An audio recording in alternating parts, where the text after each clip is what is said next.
What's going on? I'm jcmentalz, back again cooking up in FL Studio.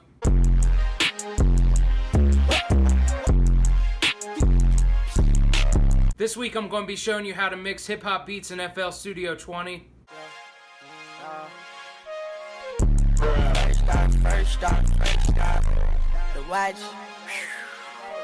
But before we get into that, I have a couple things to tell you about.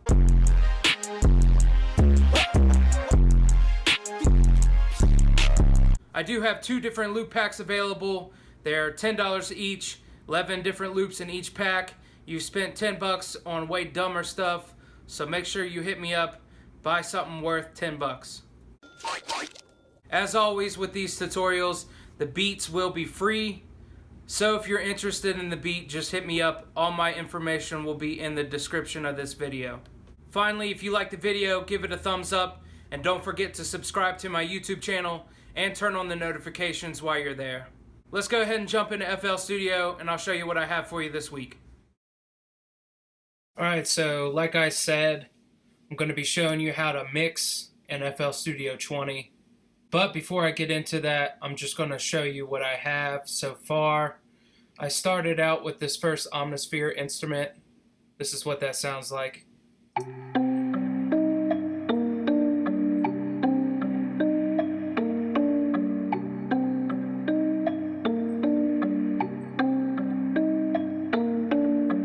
The next instrument that I added was from Labs, from Spitfire Audio, and I just layered in some chords.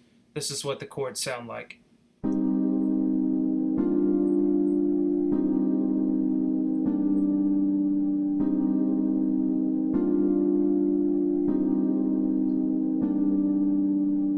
So I added another layer of Omnisphere, and it's actually the same exact instrument as the first layer. I just copied and pasted it and then raised it an octave. So this is the chords and both Omnisphere instruments together.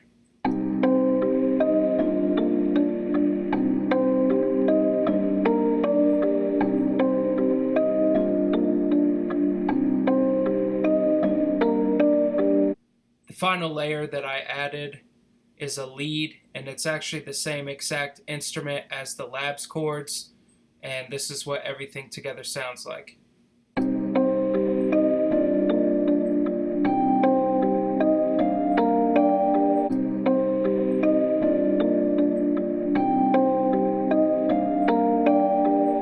Finally, I just added some drums. I have an 808, I have a clap, I have a closed hi-hat, and 2 different open hi-hats. This is what all the drums together sound like.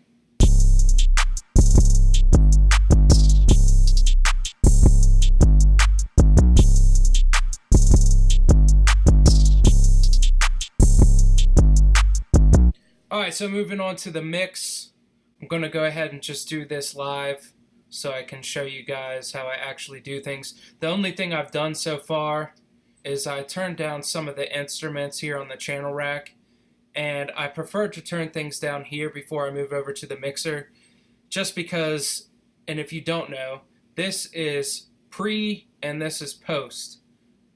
So this is going to affect everything before you add anything like EQ or compression or, anything to the mixer channels. So I prefer to turn things down here first. That way I have plenty of headroom before it ever gets over to the mixer. That way if I end up adding volume, whether I use compression or, whatever, EQ, anything like that, I still have plenty of headroom to be able to do those kinds of things. So let's go ahead and move into the mix. I'm going to start with this first Omnisphere instrument, and I'm just going to throw an EQ on it. Go up here to Filter, EQ. Let me make this a little bigger so you guys can see what I'm doing. And I'm just going to go over to the high and low pass. All I'm going to do is take out a little bit of both, more than likely.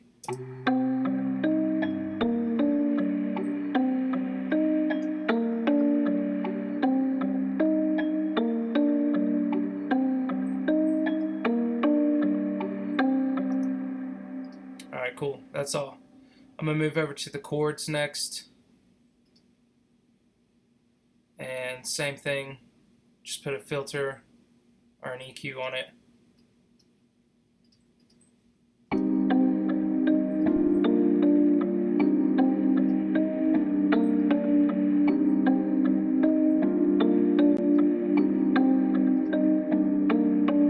Alright, moving on to the Omnisphere instrument, same thing. Just put an EQ.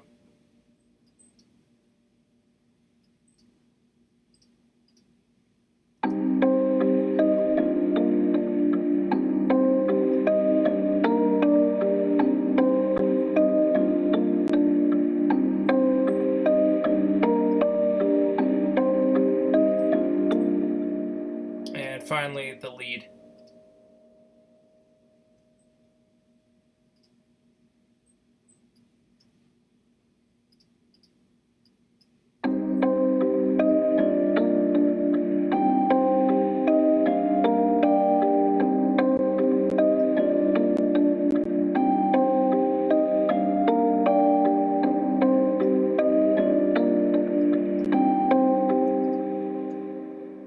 So the next step, what I like to do is go ahead and put the 808 in mono. I like to go ahead and take the rest of the drums and just cut out the low end because I know I don't need that. So I'll just use the EQ over in the mixer to do that. Okay. The next thing I like to do to make sure that I have plenty of headroom is I'll go ahead and select all the tracks and bring it down to about like -6.5, somewhere -6.5, -7. That way I make sure that I have plenty of headroom, and you'll see what I'm talking about.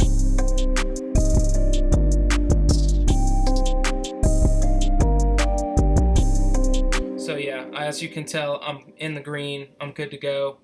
What I will do from here is just go ahead and make sure that I like where everything's sitting. Like if anything needs to come up or down, then I'll go ahead and do that from here. Let me go ahead and take a listen and see what it sounds like.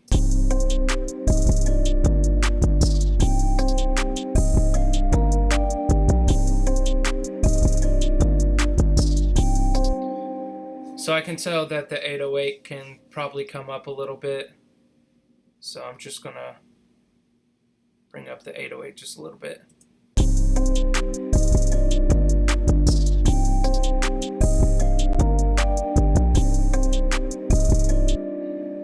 Actually, what I'm going to do is bring down these instruments just a little bit.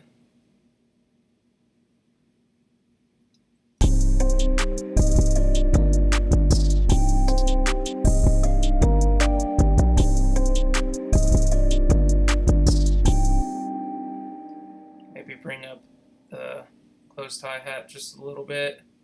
Another little trick that you can do to make the 808 hit a little harder is if you go over here back to the channel rack and just select the 808.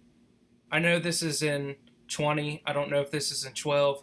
I know it's also in 11, I think, too, as well. But it's some of the legacy effects.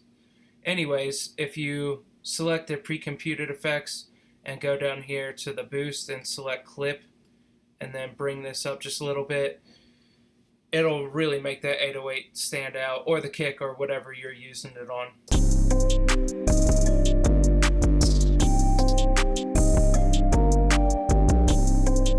So as you can tell, it's kind of distorted it, which is not really what I'm going for.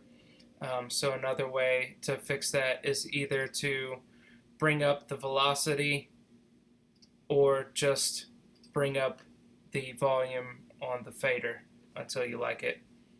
So that's pretty much it for the mix, man. If you guys have any questions or suggestions about mixing, just hit me up in the comments. You can also contact me. All my social media links will be in the description. If you like the beats and you would like to use them, hit me up. All the beats and the tutorials I do are free. If you like the video, give it a thumbs up. Don't forget to subscribe to my YouTube channel and turn on the notifications. That way you guys can see when I'm dropping videos. I do check all the comments on a regular basis, so I will make sure to get back to you. So leave a comment or a suggestion of what you'd like to see, or if you have any questions. And as always, man, if you don't know what it is, you should definitely find out is jcmentalz. Peace until next time.